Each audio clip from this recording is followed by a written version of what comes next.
ቡርኪና ፋሶ የምዕራብ አፍሪካ የልብ ምት። እንኳን ወደ ዳጊስ የዩቲዩብ ቻናል በደህና መጡ። ዛሬ በምዕራብ አፍሪካ ወደምትገኝ ድብቅ እንቁ ቡርኪና ፋሶ እንጓዛለን። በባህል በማዕድንና በመንፈስ የበለጸገች ሀገር። ዘና ይበሉ ይቀመጡና ቡርኪና ፋሶ እንያት። ቡርኪና ፋሶ በምዕራብ አፍሪካ እምብርት ላይ የምትገኝ መሬት ያላት ሀገር ስትሆን ከማሊ፣ ኒጀር፣ ቤኒን፣ ቶጎ፣ ጋና እና ኮት ዲቫር ጋር ትዋሰናለች። ቀደም ሲል የላይኛው ቮልታ በመባል ትታወቅ የነበረችው ይህች ሀገር በ1984 ቡርኪና ፋሶ ተብላ ተቀየረች። ይህም የማይበገሩ ሰዎች ምድር ማለት ነው። ዋና ከተማዋ ኡጋዳጉ ወይም ኡጋ በመባል የምትታወቅ ሲሆን የቡርኪና ፋሶ የባህል የልብ ምት ናት። ፈረንሳይኛ ኦፊሻላዊ ቋንቋ ቢሆንም አብዛኛዎቹ ሰዎች እንደ ሞሬ፣ ዲዩላ እና ፉልፉልዴ ያሉ የአፍ መፍቻ ቋንቋዎችን ይናገራሉ። ቡርኪና ፋሶ ከ60 በላይ ብሔረሰቦች መኖሪያ ስትሆን እያንዳንዳቸው ለትውልዶች ሲተላለፉ የቆዩ ልዩ ልማዶች፣ ሙዚቃዎችና ጭፈራዎች አሏቸው። ቡርኪና ፋሶ ከአፍሪካ ከፍተኛ የወርቅ አምራቾች መካከል አንዷ ናት። የእርሷ መሬት በወርቅ፣ በዚንክ፣ በማንጋኒዝ እና በኖራ ድንጋይ በለጸገ ነው። እነዚህም ለኢኮኖሚያ ወሳኝ የሆኑ ጠቃሚ ሀብቶች ናቸው። በቅርብ ጊዜ በብዙዎች አፍሪካውያን ዘንድ ተወዳጅነትን ያተረፈው የዚህች ሀገር ወታደራዊ መሪ ኢብራሂም ትራኦሬ ለምን በዓለም ዙሪያ የብዙዎችን ቀልብ መግዛት ቻለ? የ37 ዓመቱ ባለ ግርማ ሞገስ የቡርኪና ፋሶ ወታደራዊ መሪ ሻምበል ኢብራሂም ትራኦሬ አገሩ ከምዕራባውያን ኢምፔሪያሊዝምና የእጅ አዙር ቅኝ አገዛዝ መዳፍ ውስጥ ለማላቀቅ የቆረጠ የፓን አፍሪካኒስት መሪን ስብዕና በጥበብ ገንብቷል። መልእክቱ በመላው አፍሪካ ከዚያም አልፎ ሲያስተጋባ አድናቂዎቹ አንዳንድ ጊዜ የአፍሪካ ቼጉቬራ እያሉ ይጠሩታል። የትራኦሬ መልእክቶች አሁን የምንኖርበትን ዘመን ያንጸባርቃሉ።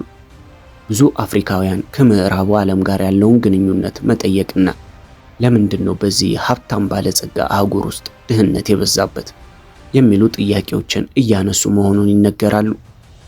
እንደ ኤሮፓውያን አቆጣጠር በ2022 በመፈንቅለ መንግስት ስልጣኑን ከተቆጣጠረ በኋላ የትራኦሬ አገዛዝ የቀድሞ የቡርኪና ፋሶን ቅኝ ገዢ ፈረንሳይ ትቶ ከሩሲያ ጋር ጠንካራ ወዳጅነት እንድትመሰርት አድርጓል። ይህም የሩሲያ ፓራሚሊተሪ ብርጌድ ማሰማራትን ጨምሮ የግራ ዘመም ኢኮኖሚ ፖሊሲዎችን ተግባራዊ አድርጓል። ይህ በመንግስት ባለቤትነት የተያዘ የማዕድን ኩባንያ ማቋቋምን ያካትታል። የውጭ ኩባንያዎች በአካባቢያቸው ስራዎች ላይ 15 በመቶ ድርሻ እንዲሰጡትና ክህሎቶችን ለቡርኪና ፋሶዊ ሰዎች ማስተላለፍን ይጠይቃል።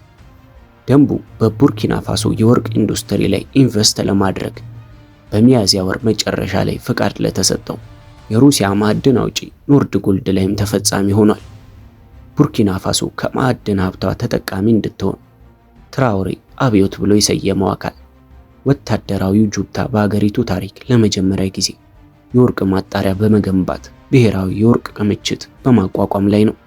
ነገር ግን የምዕራቡ ዓለም ኩባንያዎች አስቸጋሪ ጊዜ እያጋጠማቸው ይመስላል። የአውስትራሊያ ዋና መስሪያ ቤት የሆነው ሳራማ ሪሶርስ በ2024 መገባደጃ ላይ የአሰሳ ፍቃድ መነሳቱን ተከትሎ በቡርኪና ፋሶ ላይ ክስ መስርቶ ነበር። ወታደራዊው ጁንታ መንግስት ከዚህ ቀደም በለንደን በተመዘገበ ኩባንያ ባለቤትነት የተያዙ 2 የወርቅ ማዕድን ማምረቻዎችን ወደ መንግስት ባለቤትነት ያዘዋወረ ሲሆን ባለፈው ወር ተጨማሪ በውጭ ሀገር ኩባንያዎች የተያዙ የማዕድን ማምረቻዎችን ለመቆጣጠር ማቀዱን ተናግሯል። በደቡብ አፍሪካ የሚገኘው የደህንነት ጥናቶች ተቋም ተመራማሪ ሄኖክ ራንዲ አይኪንስ ለቢቢሲ እንደተናገሩት የትራኦሬ ስር ነቀል ለውጥ በአፍሪካ ያለውን ተወዳጅነት ከፍ አድርጎታል። ሚስተር አይኪንስ እሱ አሁን ተወዳጅ እንኳ ባይሆን በአፍሪካ በጣም ታዋቂ ፕሬዝዳንት ነው ብሏል። ተመራማሪዋ ኦቺንግ እንደተናገሩት ትራኦሬ እንደ አውሮፓውያን አቆጣጠር በ2023 በሩሲያ አፍሪካ የመሪዎች ጉባኤ ላይ ንግግር ባደረጉበት ወቅት የአፍሪካውያን መሪዎች ኢምፔሪያሊስቶች ገመዱን በሳቡት ቁጥር የሚጨፍሩ አሻንጉሊቶችን መምሰል ያቁሙ። በማለት የአፍሪካውያንን ቀልብ ስቧል። ይህ ንግግር የትራኦሬ የፓን አፍሪካኒዝምን ምስል በማስተዋወቅ ረገድ ትልቅ ሚና በተጫወተው የሩሲያ መገናኛ ብዙሃን በሰፊው ተሰራጭቷል። ለንግግራቸው ምስጋና ይግባውና በማህበራዊ ሚዲያ ዘመቻ በመገፋቱ በጉባኤው ላይ ያቀረበው ንግግር በአፍሪካ አሜሪካውያንና ጥቁር ብሪታንያውያን ዘንድ ጨምሮ በመላው ዓለም ተስፋፍቷል ሲሉ ተመራማሪዋ ጠቁሟል። በዘረኝነት በቅኝ ግዛትና ባርነት ያለፈ ማንኛውም ሰው ከመልእክቶቹ ጋር ሊዛመድ ይችላል። ነገር ግን የፈረንሳዩ ፕሬዝዳንት ቀልብ ትራኦሬን አይወደው።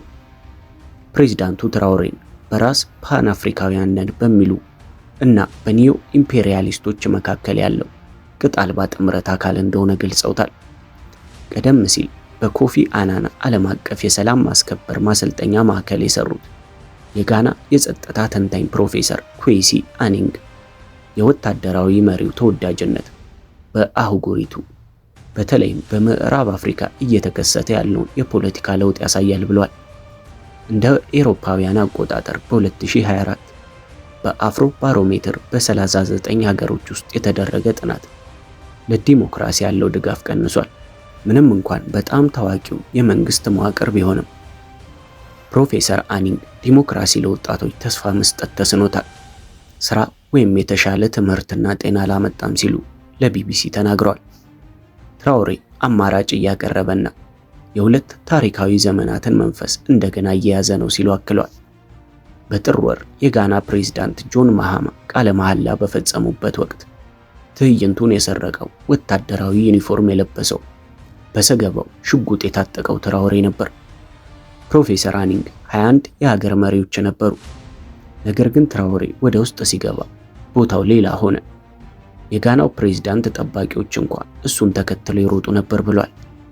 ትራኦሬ በእግራቸው ለመራመድ ለሚታገሉ ነገር ግን ምርጫ በማጭበርበር ስልጣን የሙጥኝ ላሉት የአህጉሪቱ መሪዎች በጣም ተቃራኒ ምስል አቅርቧል። ትራኦሬ ቄንጠኛና በራስ የመተማመን መንፈስ ያለው በጣም የበራ ፊትና ትንሽ ፈገግታ ያለው ነው። ደግሞ ኃይለኛ ተናጋሪ ነው። እናም ራሱን እንደ የህዝብ ሰው ያሳያል። ከሩሲያ ጋር የተቆራኘው ጁንታ በኢኮኖሚው ዘርፍ መጠነኛ መሻሻል ማሳየቱን በሚያመላክት መልኩ የዓለም የገንዘብ ድርጅት ወይም IMF እና የዓለም ባንክ በአጠቃላይ ጥሩ ግምገማ ሰጥተው ነበር። በሚያዝያ መጀመሪያ ላይ ባወጣው መግለጫ IMF ምንም እንኳን አስቸጋሪ አካባቢ ቢሆንም በ2025 ኢኮኖሚ ጠንካራውን ይቀጥላል ብሎ እንደሚጠበቅና አገዛዙ የሀገር ውስጥ ገቢን በማሳደግ የደሞዝ ክፍያን በመያዝና በትምህርት በጤናና በማህበራዊ ጥበቃ ላይ የሚወጣውን ወጪ በማሳደግ የሚያስመሰግን እድገት አድርጓል ብሏል። የአሜሪካው የአፍሪካ እዝ አዛዥ ጄኔራል ማይክል ላንግሌ ትራኦሬ የቡርኪና ፋሶን የወርቅ ክምችት ከአገሪቱ ጥቅም ይልቅ ለጁንታዎቹ ጥበቃ እየተጠቀመበት ነው የሚለው ንግግር የቅርብ ጊዜ ምሳሌ ነው። ይህ የሩሲያ ኃይሎች በቡርኪና ፋሶ የወርቅ ኢንዱስትሪ ውስጥ ድርሻ እንዲኖራቸው ትራኦሬን እየደገፉ ነው የሚለውን የአሜሪካንና አንዳንድ የአፍሪካ አጋሮቿን የረጅም ጊዜ እይታ የሚያመለክት ይመስላል። የጄኔራል ላንግሌ በሚያዝያ ወር መጀመሪያ ላይ በአሜሪካ ሴኔት ኮሚቴ ችሎት ላይ የሰጡት አስተያየት ጀግናቸው እየተተቸ እንደሆነ በሚሰማቸው የካፒቴኑ ደጋፊዎች መካከል ቁጣን አስነስቷል። ብዙም ሳይቆይ የቡርኪናቤ ጁንታ የመፈንቅለ መንግስት ሴራ ማክሸፉንና የሴራው ጠንሳሾች በጎረቤት ሀገር ኮትዲቫር መሆናቸውን ገልጿል። በጊዜው ጀነራል ላንግሌ ኮትዲቫርን መጎብኘታቸው ነገሩን አባብሶት ነበር። ኮትዲቫር በምንም አይነት ሴራ ውስጥ እንዳልተሳተፈች ስትገልጽ፣ የዩናይትድ ስቴትስ የአፍሪካ ኮማንድ እዝ በበኩሉ የጄኔራል ላንግሌ ጉብኝት አክራሪነትን ጨምሮ የጋራ የጸጥታ ችግሮችን ለመፍታት ያተኮረ ነበር ብሏል። ሆኖም ወታደራዊው ጁንታ አጋጣሚውን በመጠቀም ኢምፔሪያሊስቶችና ላኪዎቻቸው ሻምበል ትራኦሬን ከስልጣን ለማውረድ እየሞከሩ ነው በሚል ስጋት በቡርኪና ፋሶ ዋና ከተማ ትልቁን ሰልፍ አዘጋጅቷል። ኮሊን ፓውል ስለዋሸ ኢራቅ ወድማለች፣ ባራክ ኦባማ ስለዋሸ ጋዳፊ ተገድሏል፣ በዚህን ጊዜ ግን ውሸታቸው በእኛ ላይ ተጽዕኖ አያሳድርም ሲል አንድ ተቃዋሚ ሙዚቀኛ ኦሲቢ ጆሃን ለአሶሺየትድ ፕሬስ የዜና ወኪል ተናግሯል። በተመሳሳይ ቀን ለንደንን ጨምሮ ለትራኦሬ የድጋፍ ሰልፎች ተካሂዷል። በመቀጠልም ለአዲሲቷ ቡርኪና ፋሶና አዲስ አፍሪካ ራዕያቸውን ለተካፈሉት ያለውን አድናቆት በፈረንሳይኛና በእንግሊዝኛ ልጥፎች በማህበራዊ ሚዲያ አጋርቷል። በተጨማሪም በአንድነት ኢምፔሪያሊዝምንና የእጅ አዙር ቅኝ አገዛዝን እናሸንፋለን፣ የተከበረችና ሉዓላዊት አፍሪካ በማለት ተናግሯል። ለወጣቱ ሻምበል ነገሮች እንዴት ይቋጫሉ ብሎ መናገር ባይቻልም እሱ ከማሊና ኒጀር ወታደራዊ መሪዎች ጋር በእርግጠኝነት ምዕራብ አፍሪካን አነቃንቋል እና ሌሎች ግዛቶችም የፈረንሳይ ወታደሮችን ለቀው እንዲወጡ በማዘዝ የእነሱን አርአያነት ተከትሏል።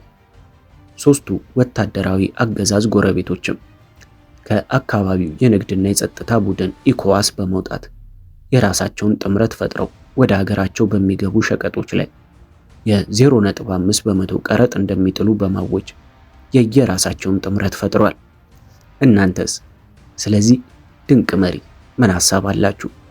ሐሳባችሁን ኮሜንት ላይ አስቀምጡልን።